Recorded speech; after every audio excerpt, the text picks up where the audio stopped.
할렐루야. 오늘도 말씀 시작한 여러분 사랑하고 축복합니다. 말씀 붙드시고 생명의 삶을 사시기 바랍니다. 사도행전 28장 16절에서 22절까지 제가 한 절 여러분이 한 절 교독하도록 하겠습니다. 우리가 로마에 들어가니 바울에게는 자기를 지키는 한 군인과 함께 따로 있게 허락하더라.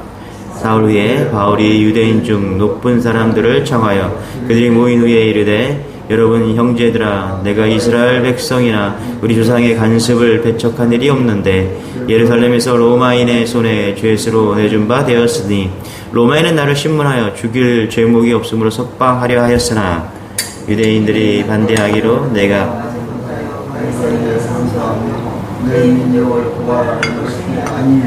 아니니라. 그렇죠? 이러므로 너희를 보고 함께 이야기하려고 청하였으니 이스라엘의 소망으로 말미암아 내가 이 쇠사슬에 매인 바 되었노라.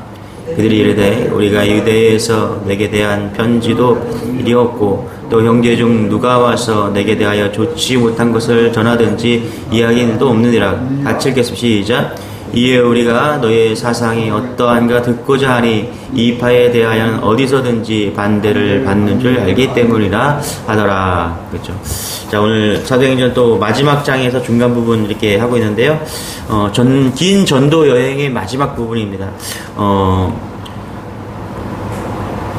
끝까지 그냥 바울이 복음을 전하기 위해서 오늘도 그가 갇힌 몸으로 또 쇠사슬을 묶고 있는 그런 상황인데도 불구하고 죄수의 몸인데도 불구하고 복음을 전하는 모습을 볼 수가 있습니다.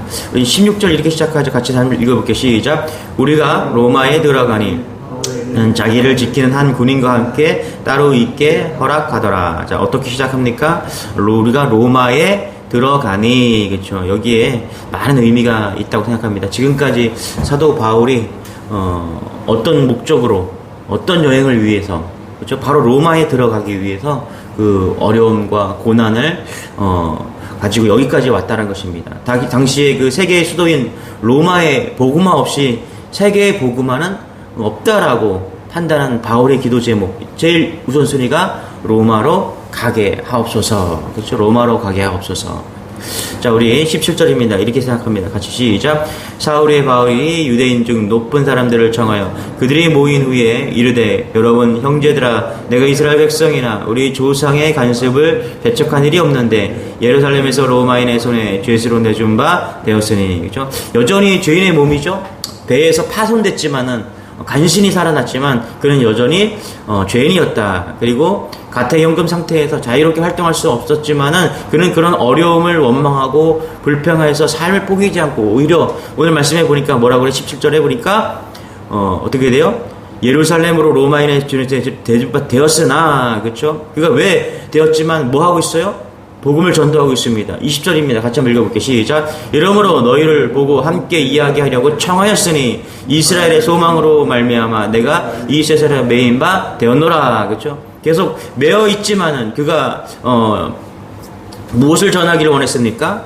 그렇죠? 이야기하기를 청했어요. 이건 뭐예요? 그냥 너랑 나랑 농담 따먹게 하고 뭐 삶을 나누어 보자 이런 게 아니죠. 무슨 얘기예요? 복음을 전하기를 원했다라는 거예요. 그렇죠? 이스라엘의 소망, 이게 뭐예요? 복음이잖아요. 그렇죠? 메인바 되었지만은 그는 여전히 바울은 복음을 전하고 있다라는 것입니다. 그래요 여러분, 바울이 로마로 가고 싶었죠. 그렇죠? 바울만의 근데 간절한 소망이 아니었습니다. 그것이 사도행전 23장 11절에 보면 이런 말씀이 나옵니다. 그날 밤에 주님께서 바울 곁에 서서 이르되 담대하라. 내가 예루살렘에서 나의 일을 증거한 것 같이 로마에서도 증거하여야 하리라 하시니라. 그렇죠? 자, 보세요. 로마로 바울이 가기를 그렇게 원했어요. 그렇게 소망했죠. 왜냐하면 그게 20절에 보니까 이스라엘의 소망이었기 때문에 그래요. 그렇죠? 복음을 전해야 됐습니다. 자, 그런데 그것이 바울만의 소망이 아니었어요. 동시에 주님이 원하시는 목적지였다는 것입니다. 여러분, 우리가 성경이 우리에게 묻는 것이 무엇이냐면 우리의 인생이 목적지가 뭐냐는 거예요. 여러분의 목적지가 어디입니까? 로마입니까? 우린 로마로 가야 됩니다. 왜 거기로 가야 됩니까? 거기에서 복음을 전해야 되기 때문에 그래요. 우리에게 로마가 있어야 됩니다. 할렐루야. 거기가 목적지가 돼야 돼요. 내 인생 내가 정해서 내가 가는 그런 목적지가 아니라 주님이 원하시는 그 로마. 그렇죠? 우리에게 로마가 있다라고 하죠. 여러분에게 로마가 있을 거예요. 여러분 가정, 여러분 직장, 여러분이 만나는 사람들, 그 사람들이 다 로마인입니다. 뭐 해야 돼요? 그 사람들에게 복음을 전해야 돼요. 그것이 주님이 원하는 목적지이고 그것이 주님이 원하는 뜻이라는 거예요. 여러분, 우리의 인생, 우리가 복음을 받아들이고 믿는 자가 되었다면은 더 이상 이제 우리의 목적지는 우리가 정하는 것이 아니라 주님이 원하시는 그 길로 가는 게 우리의 소망이 되어야 되는 것이죠. 여러분, 우린 하나님의 백성입니다. 하나님의 자녀예요. 그런데 왜 이 땅에 소망을 두고 이 땅이 원하는 그런 삶을 살아갑니까? 여러분, 어디로 가고 있습니까? 여러분, 한번 모세를 보시기 바랍니다. 모세를 목동에서 하루아침에 하나님의 부르심으로 말미암아서 인생의 목적지 방향이 바뀝니다. 광야를 지나 가나안으로 가라. 그렇죠? 그것이 하나님이 원하는 방향과 위치죠. 하루의 아침에 인생 목적지가 확 바뀌는 거예요. 이런 경험이 있어야 됩니다. 여러분, 여전히 여러분은 여러분의 삶의 목적지를 향해 가고 있습니까?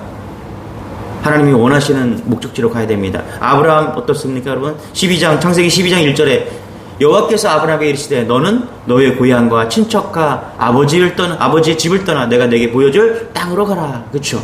어느 날 갑자기 아브라함에게 하나님께서 말씀하신 거예요. 인생의 목적지를 정해주고 거기로 가라. 여러분, 하나님 성경에 나오는 모든 하나님께서 부르신 백성들, 그들에게는 목적지가 다 있습니다. 우리에게도 목적지가 있어야 돼요. 그 목적지는 내가 원하는 목적지가 아니라 하나님이 원하시는 부르심의 목적지예요. 바울의 목적지가 어디였습니까? 로마였습니다. 바울을 향한 하나님의 목적지가 로마였다라는 거예요. 이 말씀은요. 여러분의 인생의 목적지는 어디입니까? 돈을 좀 쥐어보는 거예요. 내가 좀 통장에 돈이 좀 많이 좀 저축되어 있는 겁니까? 좋은 집에 한번 살아보는 것입니까? 아니면 명예를 얻어보고 사람들에게 높임을 받는 것입니까? 여러분, 그런 것들이 목적지입니까? 자녀를 잘 키워서 그 자녀를 좋은 대학 보내고 좋은 직장에 그것이 인생의 목적지입니까? 한번 생각해 보세요. 그것이 세상과 무엇이 다를까? 여러분, 예수님을 믿는다는 것은요, 이제 목적지가 완전히 바뀌었다는 것입니다. 여러분이 무엇인가를 다른 사람보다 앞서가고 무엇인가를 성취하고 성공한 것에 부러워하면 여러분, 예수님이 진정히 원하는 그런 인생과 예수님이 원하는 그런 목적지와는 완전히 다른 방향으로 지금 가고 있다는 것입니다. 지금 우리가 다른 사람과 뭔가 다른가?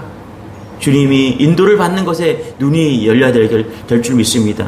주님이 내게 말씀하시고 나는 그분께 순종하는 하루하루, 그래서 그분이 원하시는 목적지로 가는 것입니다. 그것이 좁은 길이겠죠. 그러나 그래도 가는 것입니다. 그게 믿음의 길이 때문입니다. 할렐루야. 여러분, 오늘 찬송을 했죠. 좁은 문, 우리가 가는 길은 결코 넓은 길이 아닙니다. 다 가는 길이 아닙니다. 많은 사람이 찾는 길이 아닙니다. 그러나 그것이 진리의 길이고 생명의 길인 줄 믿으시고 오늘 그곳으로 목적지를 정하시고 열심히 달려가는 여러분 되시길 축원합니다. 할렐루야. 우리가 목적지가 주님의 목적지와 같아요. 그렇죠? 이제 바뀌었어요. 주님이 원하시는 그 목적지로 우리 가기로 결심했습니다. 자, 그러면 어떻게 돼요? 고속도로가 열려서 쫙 달려야 됩니다. 그런데 여러분, 착각하면 안 돼요. 그 길이 그렇게 열리지 않습니다. 여러분 잘 보세요. 바울의 목적지는 로마였습니다. 로마로 가야 됐습니다. 그런데 그 로마로 가는 그 길이 쉽지 않았다는 사실을 우리 기억해야 됩니다. 로마로 가는 길은 쉽게 열리지 않았습니다. 로마서 15장 22절에 보니까 이렇게 말씀하고 제가 읽어드릴게요. 그러므로 또한 내가 너희에게 가려 하던 것이 여러 번 막혔더니, 그렇죠? 바울이 로마로 가고 싶었어요. 그런데 뭐라고 그래요? 여러 번 가고 싶었지만 그 길이 막혔다. 그렇죠? 여러 번 막혔다라고 지금 이야기하고 있어요. 이것이 여러분 우리의 인생입니다. 그리스도를 믿어도 나타나는 현상이라는 사실을 잊지 마시기 바랍니다. 우리의 목적지가 내가 원하는 것이 아니라 주님이 원하시는 것이에요. 그렇죠? 그래서 그 목적지를 로마를 향해서 막 가려고 합니다. 그러면 길이 열리는 것이 아니라 여전히 주님이 원하시는 그 길을 가려고 해도 어려움이 있고 고난과 낙심이 있다는 것입니다. 여러분, 이거를 잊으면 안 됩니다. 마태복음 8장에 보면은 예수님이 제자들과 한참 복음을 전하면서 막 열을 올리십니다. 백부장이 하인을 고쳐주시고 베드로의 장모의 열병을 막 고쳐주십니다. 그랬더니 귀신 들렸던 자들도 병든 자들도 다 그냥 고침받고 막 데리고 막 옵니다. 주님은 그런 아픈 사람들을 마다하지 않고 다 고쳐주셨습니다. 자, 그리고 나서 그날 날이 저물었어요. 열심히 사역했죠. 수많은 사람들이 치유받고 예수를 믿게 됐습니다. 자, 그리고 저녁이 되었어요. 그래서 예수님께서 뭐냐 그러냐면 이렇게 우리 저편으로 건너가자. 배를 타고 저쪽으로 건너가자는 거예요. 자, 성경이 이렇게 말합니다. 그때 마태복음 8장 24절에 바다에 큰 놀이 일어나 배가 물결에 덮이게 되었어요. 그렇죠? 뭐라고요? 풍랑을 만났다는 거예요. 하루 종일 예수님과 그의 제자들이 복음을 막 전하고 아픈 사람들을 막 고쳐주었어요. 많은 사람들이 고침을 받았습니다. 너무너무 좋은 일을 했죠. 그렇죠? 예수님이 하루 종일 제자들과 사역을 했습니다. 그리고 이제 피곤해서 날이 저물었기 때문에 저쪽 가서 좀 쉬려고 했습니다. 그런데 뭐라고요? 풍랑이 왔다요. 풍랑이 왔다. 그 배에 누가 있었습니까? 그 배에 예수님이 있었어요. 그런데 풍랑이 왔다라는 거예요. 무슨 의미입니까, 여러분? 우리의 목적지와 주님이 원하시는 목적지가 같다고 해도 심지어 예수님이 우리 인생의 배에 같이 동행하고 있어도 여러분 풍랑은 있다라는 것입니다. 그래서 여러분 교회 다니면 모든 불행이 떠나가고 뭐든지 하면 다 잘 될 거다. 여러분 이렇게 생각하지 마세요. 그렇게 오해하지 마세요. 반드시 우리가 예수 믿어도 풍랑이 있고 어려움이 있다는 사실입니다. 그러나 중요한 것은 그런 풍랑이 오더라도 우리가 반드시 이길 수 있는 힘을 주신다는 것입니다. 할렐루야. 이길 수 있는 길을 주시고 주님께서 할렐루야. 왜냐하면 예수님은 그 풍랑을 잔잔케 하시는 분이시기 때문에 그렇다는 거예요. 그래서 놀라지 마세요. 풍랑이 왔다고. 두려워하지 마시기 바랍니다. 고난이 왜 왔을까요? 전지전능하신 하나님의 아들 예수를 믿고 그분과 함께 있는데 고난이 왜 왔을까요? 여러분 한번 잘 보세요. 바울은 로마행을 원했습니다. 그것이 성령님이 원하시는 거였어요. 그래서 로마로 가기를 원했습니다. 그런데 어떤 일이 있습니까? 사도행전 23장에 보면은 나리샘에 유대인들이 당을 지어 맹세하되 바울을 죽이기 전에는 먹지도 아니하고 마시지도 아니하겠다 동맹한 자가 40명이나 되었습니다. 여러분 잘 보세요. 그 40명 때문에 바울은 계속해서 목숨의 위험을 받습니다. 아마 성경을 보면은 로마로 갈 때 만약에 바울 혼자서 전도팀과 함께 몇 명과 함께 갔다면 아마 이미 바울은 죽이려고 했던 40명의 유대인들에 의해서 벌써 죽었을 것입니다. 이 사람들이 얼마나 끈질기냐면은 한 달 따라다니는 게 아니에요. 2달 따라다니는 게 아니에요. 몇 년을 따라다닙니다. 죽이고자. 근데 로마로 어떻게 갔습니까? 죄인의 모습으로. 많은 군인들이 자신을 호위하고, 그렇죠? 그러고서 배를 타고 간 거예요. 선교팀 일행을 보면은 바울의 선교팀 일행은 뱃삭도 없었을 거예요. 만만치 않았을 것입니다. 그런데 죄수의 몸으로 배도 공짜로 타고 옆에 호위하는 그런 군인들과 함께 로마로 갔다는 사실을 깨닫게 되는 것입니다. 그럴 때 바울은 결론을 내린 거예요. 이 로마로 가는 것이 쉽지 않았구나. 어려움이 많았구나. 그런데 하나님께서 나를 보호하시기 위해서 이런 어려움들을 주시고 내게 군인들을 붙여주시고 나를 죄인의 신분으로 로마에 오게 하셨구나. 그것도 공짜로 오게 하셨구나. 여러분 이사야 선지자가 말씀합니다. 이사야 55장 8절에 이렇게 제가 읽어드릴게요. 이는 내 생각이 너희의 생각과 다르며 내 길은 너희의 길과 다름이니라. 할렐루야. 하늘이 땅보다 높음같이 내 길은 너희의 길보다 높으며 내 생각은 너희 생각보다 높음이라. 할렐루야. 여러분 하나님께서 우리가 하나님의 길로 갑니다. 그 길에 고난도 있고요. 어려움도 있습니다. 그런데 잊지 마세요. 우리의 생각보다 하나님의 생각이 더 높고 큽니다. 할렐루야. 그래서 우리를 어떻게 해요? 장애인을 만나고 장애물을 만나고 어려움을 만나도 생각이 계신 거예요. 하나님께서. 다 뜻하신 바가 있는 거예요. 하나님의 자녀인 우리를 위해서 생각하고 뜻을 다 가지고 있다는 거예요. 그래서 여러분 어려움이 닥치고요. 내 인생에 고난이 닥쳐도요. 두려워하지 마세요. 내가 정말 주님이 원하시는 그 길을 가고 있다면 하나님은 다 생각이 있으신 분입니다. 출애굽기 13장 17장 18절 보면은 이런 말이 있어요. 가까운 길을 두고 하나님께서는 출애굽하는 이스라엘 백성들을 어떻게 해요? 홍해 쪽 먼 길로 돌아가게 하십니다. 그리고 나서 그들의 여정은 광야의 여정을 계속 돌아가게 합니다. 여러분 광야길을 체험해 보셨죠? 이스라엘 백성들이 광야길을 우리는 기억하고 있죠? 하나님께서 왜 그렇게 하셨을까요? 왜 그렇게 했습니까? 이유는 하나예요. 뭐라고요? 하나님이 이스라엘 백성들이 하나님을 바라보는 그런 훈련을 시킨 것입니다. 여러분 잊지 마세요. 우리가 왜 이 땅에서 우리가 고난과 어려움이 있습니까? 좁은 길이기 때문에 그래요. 하나님은 그 훈련을 통해서 우리가 더욱더 주님을 바라보기를 원하시고요. 알곡과 가라지를 구분하시기 위해서 우리에게 고난과 어려움을 준다는 사실을 잊지 마시기 바랍니다. 할렐루야.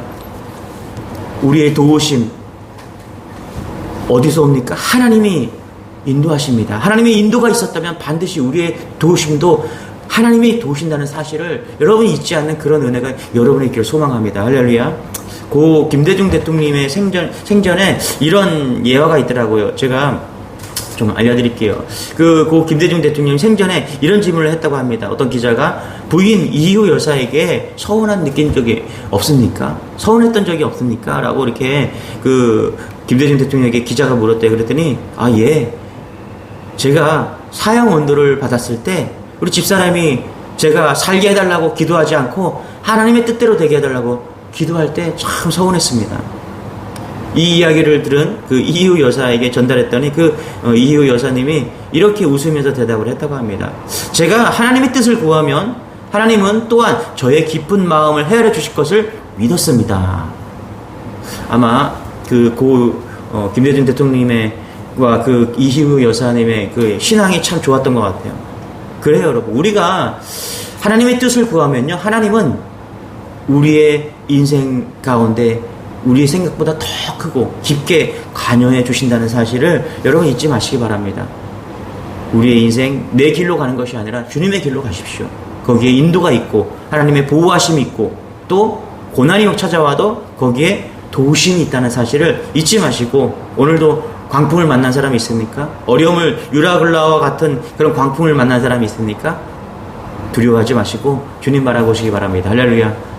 길을 볼 것이고 그 고난은 얼마 지나지 않아 잔잔해지고 하나님의 또 깨어보니까 멜리데라는 그런 구원의 섬에 여러분 도달해 있을 것입니다. 또 오늘도 이 믿음 변하지 마시고요. 오늘도 믿음의 길을 달려가는 여러분 되시길 축원합니다. 기도하겠습니다. 그렇습니다. 하나님, 우리가 이제 그리스도인이 되고 예수를 믿어 주님이 원하시는 그 길로 가기를 원합니다. 나의 인생길이 아니라 주님이 원하시는 그 복음의 길, 그 좁은 길, 생명의 길로 가기를 원합니다. 그 길 갈 때 하나님, 고난도 있고 어려움도 있고 역경도 있습니다. 좁은 길입니다. 생명의 길은 좁은 길입니다. 우리가 이것을 놓치지 않고 주님이 원하시는 그 길 가게 하여 주시고, 그러나 하나님, 결론적으로 주님이 우리를 인도하시고 고난도 이기실 그 하나님을 믿고 자라나 오르나 치우치지 않고 믿음의 길을 오늘도 달려갈 수 있는 그런 은혜를 더하여 주옵소서. 감사드리며 예수님의 이름으로 기도드리옵나이다. 아멘. 오늘 말씀 붙드시고 우리 주님이 원하시는 그 길 갈 수 있도록 우리 주 한번 해주고 기도하겠습니다. 주여, 주여 아버지 하나님, 주여.